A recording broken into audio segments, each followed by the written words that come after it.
I want to add just a final brief video in anticipation of our discussion of Inferno 27 in our last meeting, and as a follow-up to David and Chiara's videos, to prepare for our discussion of the great speech of Guido da Montefeltro in verses 61 through 129 of Inferno 27.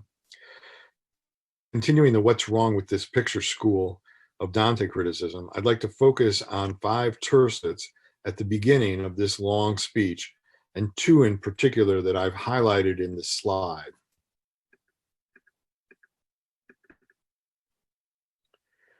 The prince of the new Pharisees, Boniface VIII, who then was waging war so near the Lateran, and not against the Jews or Saracens, for every enemy of his was Christian, and none of them had gone to conquer Acre or been a traitor in the Sultan's lands, took no care for the highest office or the holy orders that were his, or for my cord, which used to make its wearers leaner.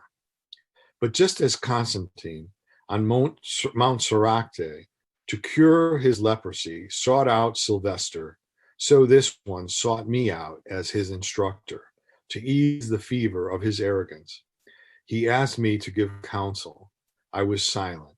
His words had seemed to me delirious. What's wrong with this picture? Consider the second slide. In the first part of the comparison, secular political power, embodied by the Emperor Constantine, seeks out the aid of the sacred power of Pope Sylvester, who cures him, and whose cure leads to the emperor's conversion to Christianity. In the second part of the comparison, the sacred power of the Pope seeks to cure his delirious fever of arrogance by appealing to the secular political figure Guido da Montefeltro. It's upside down. While the first part of the simile is the story of a conversion accomplished by Pope Sylvester, the second part of the story is that of a damnation of a secular actor at the hands of a pope. Here I've made a slide just so you can see even more clearly the parallelism and the inversion that's going on here.